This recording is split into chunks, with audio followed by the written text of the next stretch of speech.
Okay, 3, 2, 1. Phantom of many topics. We're at the Supanova convention in Brisbane, Australia. It is November 8th, 2024. And this is going to be a panel about how to get into the gaming industry. Free up some chairs, shuffle down so people can sit together. That would be great. We're actually going to do a walk around the Comic-Con. It is approximately noon time on the Friday. Saturday, of course, will be the most busy, but today it is already pretty busy. The size of the Comic-Con is approximately the size of the modern Tucson Comic-Con in Phoenix, Arizona. So that's not a small Comic-Con at all. It is considered a mid-sized Comic-Con worldwide.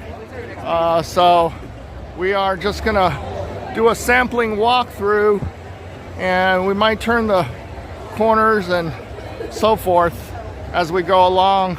Of course, there's a lot of vendors here selling all sorts of things like games and toys and swords, fake swords, of course, and all sorts of things.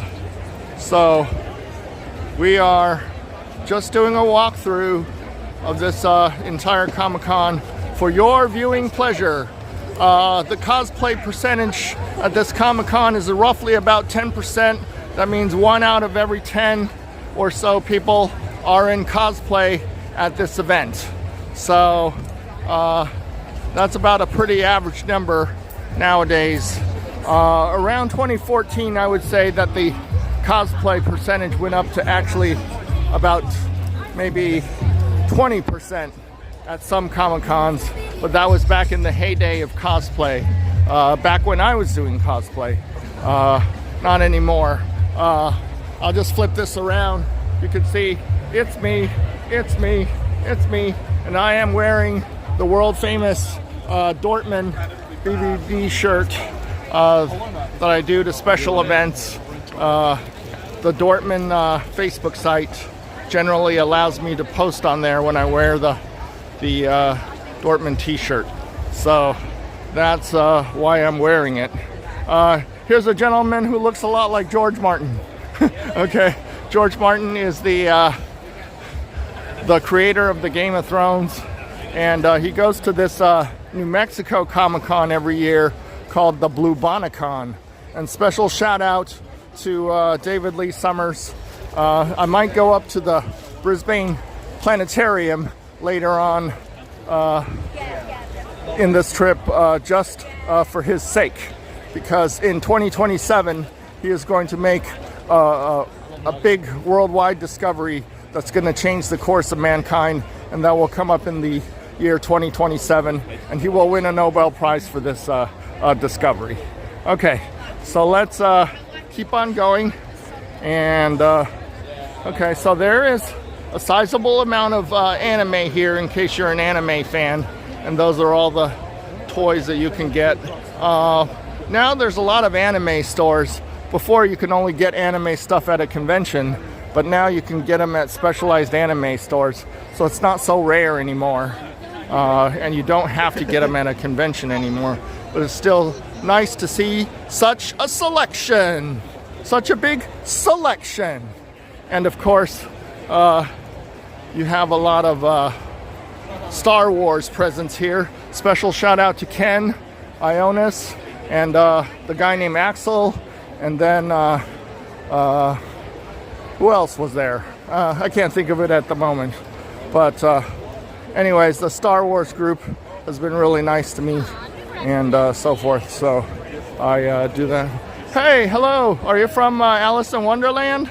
I'm not from Alice in Wonderland. No? I'm from hell. I'm from Has-Been Hotel. Oh, okay. That's me. Okay, thank you. Okay, you have a good day. Okay, so you can hear the Australian accent of that person. Yes, we are on the other side of the world. This is the first time I have been to a Comic-Con in the Southern Hemisphere. This is not my first time in Australia. About 8 months ago, I went to Sydney. We are now in the city of Brisbane, which is north of Sydney, and it's a lot hotter because it's almost summer here. Because remember, summer and winter are flipped.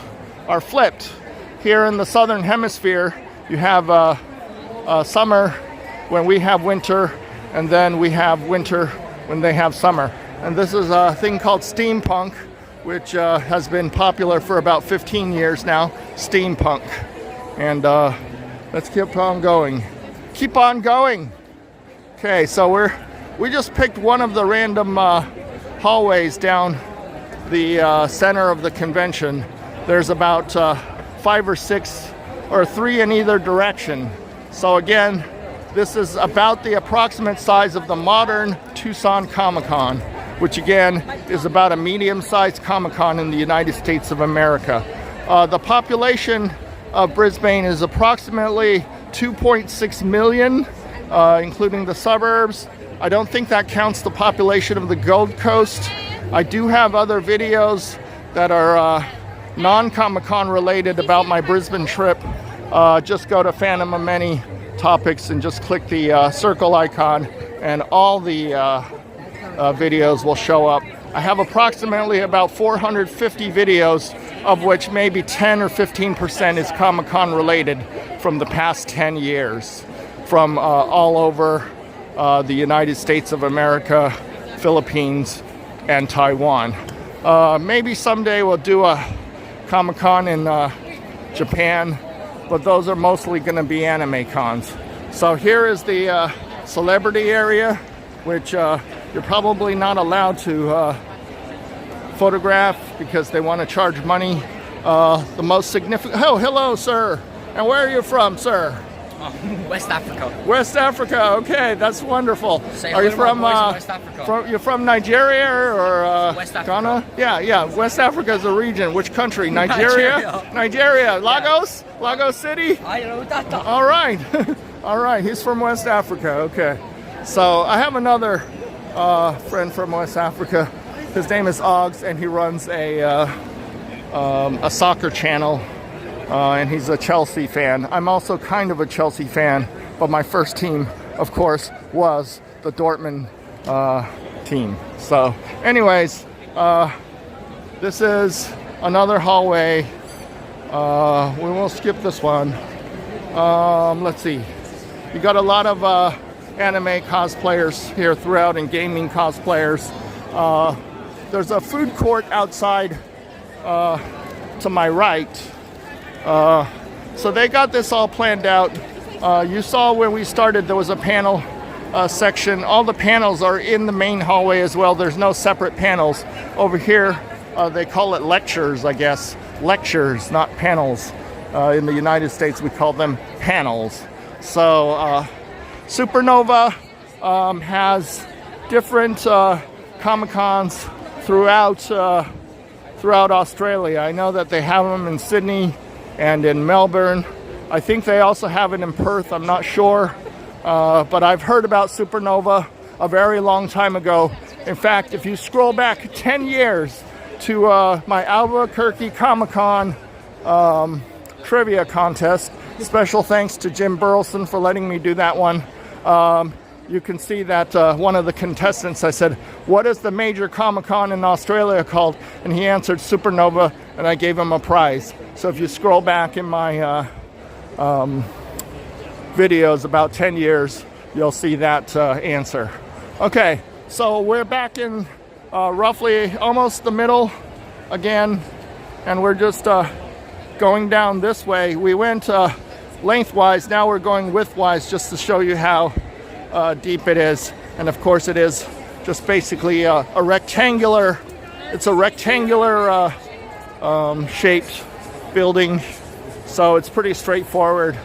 So far I give this Comic-Con a B+. The security guards, they all know where the bathrooms are, and so they're well informed and they're very polite. And then we have a TARDIS for some Doctor Who fans. I think the current Doctor Who is he number 13 or 14? I'm not sure. Depends on whether you call that David Tennant Return another Doctor or not. But that's the TARDIS. There is a TARDIS in London at, I don't remember where it is. It's in West London anyways. And then of course there is one at the Doctor Who Museum in Cardiff. And then the Doctor Who's we see is the Matt Smith one, and then the Chris Eccleston one. In the back is the Tom Baker one, which is the most famous. And then the other old guy, I don't even know, because I'm not a very serious Doctor Who fan. I was during the Amy Pond era, but not so much anymore. Okay, and then this one I guess is Capaldi. Okay, thanks for watching. Hope to see you again for my other Brisbane videos. Thank you for watching. 3, 2, 1. We're at Kawaii Life at Supanova Brisbane Comic-Con, and here's a nice little booth. I'll buy something from them since I'm filming the anime scenes, and they got some keychains here and everything else. Okay, here we go. Thank you, Ray. Okay, bye-bye.